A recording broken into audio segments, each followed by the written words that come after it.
An American Tale comes to us from the year 1986, directed by animation legend Don Bluth, written by Judy Freudberg and Tony Geiss, based on a story by those two and David Kirshner. The film came out only 4 months after Disney's Great Mouse Detective, putting the two in direct competition, which seemed to favor this film. It was a box office hit, becoming the highest-grossing non-Disney animated film of the time, and is the third highest-grossing of Don Bluth's animated works, falling just behind The Land Before Time and Anastasia. This film, along with Bluth's departure from their partnership after the success of Land Before Time, led to Steven Spielberg to start his own animation studio, Amblimation, in London. The first movie was the only one with Don Bluth's involvement, though there was an entire franchise, most of which is lost to time. There was the direct sequel, Fievel Goes West, in 1991, which many people, including myself, consider a great movie and thoroughly enjoyed, even if there were a few aspects of it that honestly could have been done better. There was also a CBS television series, Fievel's American Tales in 1992, and 2 additional direct-to-video sequels set between American Tail and Fievel Goes West, The Treasure of Manhattan Island and The Mystery of the Night Monster, both of which were not well received, and those who remember them generally do so with a lot of groaning and "I can't believe they did that." Especially Night Monster, which involved a lot of racial stereotyping that was insensitive even back then. I also really didn't like the way Tanya and Fievel's mother made her bring her little brother along to her actual job. She was kind of naggy sometimes in the first 2 movies, but she wasn't that bad, and certainly not the kind of genuinely bad parent who would put their child's job at risk to make them babysit a younger sibling. It messed up a lot of the characters in painful ways. Definitely worth skipping if you ever come across them, unless you're just dying of curiosity. The story centers around the Mousekewitz family. There are a lot of pun names, get used to it, who live in Shoshka, which at the time was part of Russia but is now part of Ukraine, in 1885.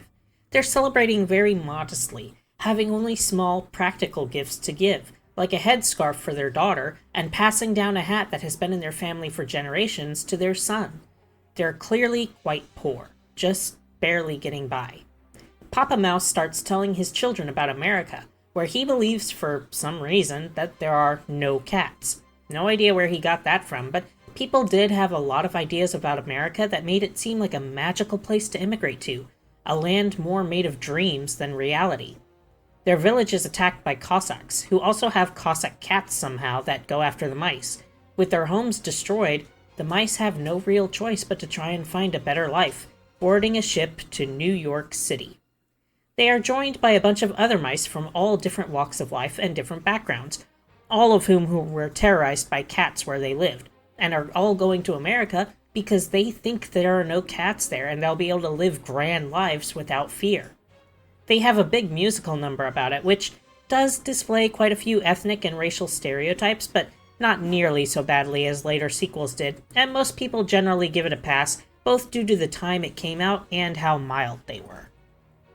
Fievel is a bit rebellious and overly curious, lying about needing to get his hat so he can go up onto the deck of the ship to see the ocean during a huge storm. Not the smartest thing to do, but to be fair, he's a little kid, designed to look young enough that these kinds of bad choices wouldn't be beyond the pale. I mean, doing things that can get them killed is sort of a thing little kids do all the time. It's why you really need to keep an eye on them when they're in your care. If there are small children in your house and you notice that you're having some peace and quiet, you better go running to see what they're doing, because silence is always a bad sign. You're lucky if they're just drawing on the walls or covering each other in peanut butter.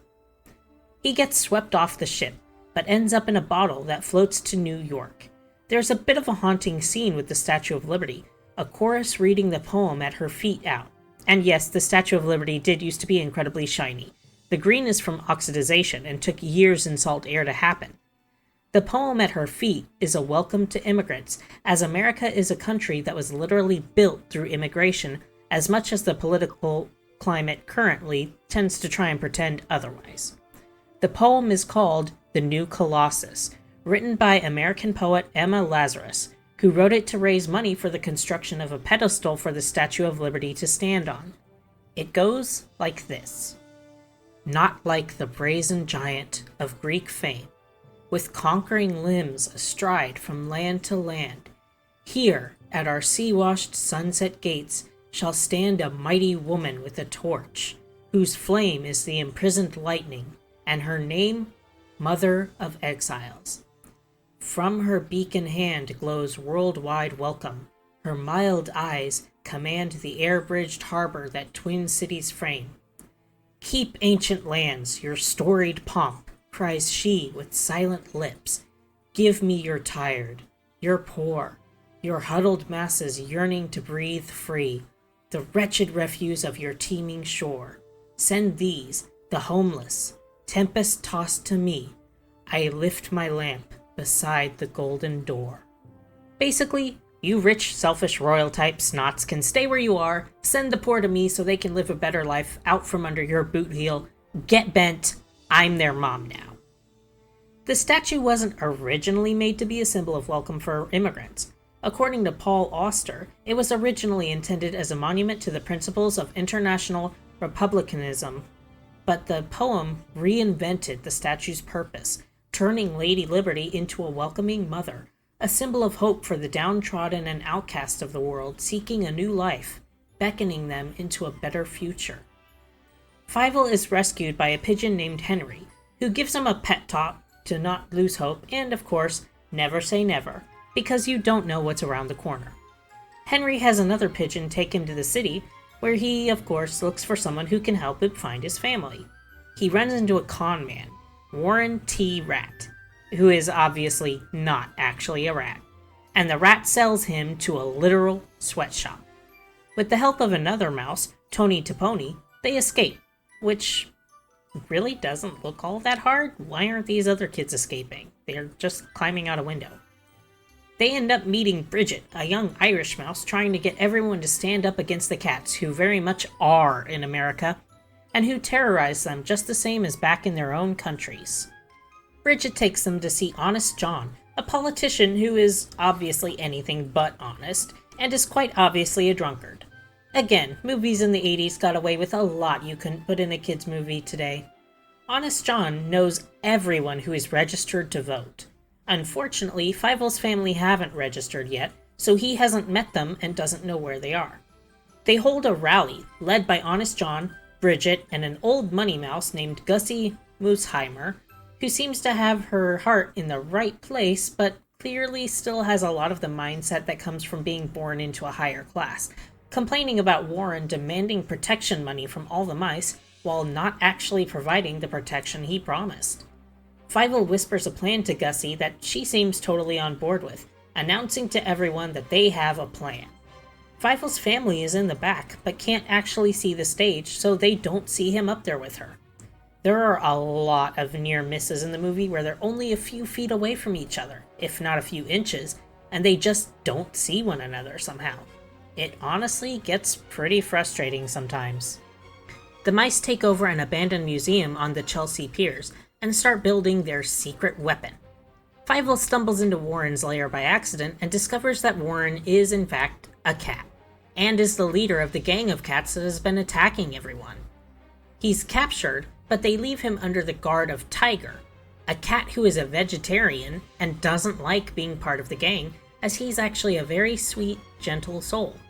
Tiger is played by Dom DeLuise, who shows up in pretty much anything made by Don Bluth at some point. Tiger frees Fievel, and Fievel gets back to the pier with the cats chasing him. Warren tries to make demands, but with the truth revealed by Fievel, Tony fires a slingshot that knocks off Warren's costume, revealing him to be a cat. Gussie orders the release of their secret weapon, a giant mechanical mouse, inspired by stories of a giant mouse of Minsk that could defeat any cat. It chases the cats down the pier, where they end up having to dive into the water, picked up by the anchor of a ship that is leaving harbor on its way to Hong Kong. A fire is started on the pier by all the activity, forcing the mice to flee, Fievel being separated from everyone and nearly losing his life. Papa Mouse hears Bridget and Tony calling for Fievel as they search for him, Tanya insisting that it must be her brother, but Papa Mouse not believing it's possible until Mama Mouse finds his hat and shows it to everyone, proving that it must be their Fievel. Fievel ends up in a place called Orphan's Alley, where some bullies convince him that if his family haven't found him by now, they clearly don't care enough about him to look hard enough, and he should forget about them, causing Fievel to lose hope, surrounded by other lost children who have clearly lost theirs as well. Fievel's family and friends, including Tiger, go searching for him, with the mice able to travel much faster with Tiger's help. They do eventually find each other, reuniting in a beautifully animated scene, ending the movie with Henry flying Fievel and his sister around the completed Statue of Liberty, welcoming them into their new life in America as a whole family. There is a lot of symbolism and history in this movie that many people overlooked. Most of us not getting it as kids, forgetting it as adults. Which is why I would highly recommend going back to rewatch movies you saw as a kid with the fresh eyes you have when you're grown up. Warren T is a nod to how many scammers and grifters there were waiting for immigrant families at the docks. People who would promise them jobs, housing, a way to get ahead in life and really set down roots in the new world, only to take everything from them and leave them destitute and barely more than slaves. Gussie is a good example of the rich elite who sometimes had their hearts in the right place, but didn't actually know the problems intimately enough that needed solving, and often put their attention and efforts into the wrong things, needing to listen to the people actually experiencing the worst of the issues to know how to fix them. There is also the overall note that goes through the entire thing, that even the most poor and downtrodden can accomplish great things when they stand together, laying aside their differences to meet a common goal that benefits them all. It's a beautifully made movie, with incredible animation and detail that makes every still a work of art. The music is also great, although I have mixed feelings about Somewhere Out There. In the movie, the song is sung by Tanya and Fievel. It's sung by their actual voice actors, not stand-ins, and the kids were, well, kids. And not the greatest at singing, but they put their all into it. It's not something I'd listen to on its own, but it serves its purpose just fine in the movie. However, in promotional materials and other media, it's often performed more like a romance song, where in the movie, it was a song about two siblings knowing that their lost family is out there and that they're going to find each other again, but in other versions, it seems to be more like people looking for a lover, which kinda makes the original feel gross. The movie touches on a lot of the challenges immigrants often faced, including being dehumanized by having their names changed whether they wanted to or not sometimes, like Tanya's name being changed to Tilly, though no one seems to actually call her that and she always goes by Tanya in the sequels. The potential targeting by scammers like Warren T, the difficulty of finding work and homes in places where communities who have already been there longer have already established themselves and don't want outsiders, even when they themselves were once outsiders, and other struggles. Fievel's name was even taken from Steven Spielberg's grandfather, whose stories of his own immigration influenced the film, including the scene where Fievel pressed up against a window to see American School Mice being based on a story Spielberg's grandfather told him about how Jewish kids like him were only able to listen to lessons through open windows while sitting outside in the snow, not being allowed to join the classes. The movie didn't outright state that the family was Jewish, or that the attacks at the start of the film in Russia were anti-Semitic ones, something that critics Siskel and Ebert commented on, saying it chickened out on its ethnic heritage and was just a Jewish parable that didn't want to declare itself. While I do get their point, I don't think the fact that they didn't outright state, hey, they're Jewish and these people are attacking them because of that, really detracts from the message of the movie in any way. Originally, the story was going to be based in a world that was more like Zootopia or Robin Hood, with the only animals living in it. But Don Bluth suggested having an animal society existing hidden from the human world, like in his own Secret of NIMH, The Rescuers, and Great Mouse Detective. There were a few scenes that Spielberg ended up cutting that Don Bluth wanted to include, that Spielberg decided were too intense for little kids, apparently including wave monsters during the storm at sea. I remember the one that was there, so how scary were the ones that Spielberg decided to cut? Yeesh. They also had another disagreement during production, namely on Fievel's name. Bluth feeling that the name was too foreign sounding, and that audiences wouldn't remember it. My dude, people remember foreign sounding names all the time if it's attached to a character or artist or whatever that they enjoy. Just look at the Ninja Turtles, for example. If the character is memorable, it doesn't matter what you name them, people will remember it. The film was a smashing success that paved the way for many works to follow, actually beating The Great Mouse Detective by over $22 million. Great Mouse Detective was more successful with critics, but the financial success was obvious. It was easily one of the biggest hits of the time, beaten by the next film, The Land Before Time, which was also a massive success with additions to the franchise still being made every once in a while. Many people didn't like how depressing the movie was. The constant narrow misses Fievel and his family had, just barely not running into each other, did get pretty frustrating sometimes. But overall, it was a beautiful film with so much heart and love put into it, with so much history that was personal to the creators being poured into it, and you can really feel how important it was to them. To this day, people still often struggle with being accepted when they try to better their situation. Whether it's someone trying to escape from one country to another, or even something as simple as somebody trying to move past a societal class or stigma that they've been assigned, even within their own family. I've heard people who want to get a job that's different from the type of thing their family usually does being asked if they think they're too good for them now, and being told to stay in their place. It's absurd how people try to put each other in a designated spot, whether that person wants to be there or fits in that space or not. I think the lessons of this movie are relevant today more than ever, and if you haven't seen it yet, or if you haven't seen it in a long time, go give it a watch. You won't regret it. Just, skip the TV show and the weird sequels. Fievel Goes West was decent enough, but the others, just stay away from them, for your own sake. Thanks for joining me for another one. Whether you celebrate Thanksgiving, Friendsgiving, any variation thereof, or don't observe it at all, be safe, stay warm, have a good meal with people you care about, and I'll see you in the next one. Au revoir.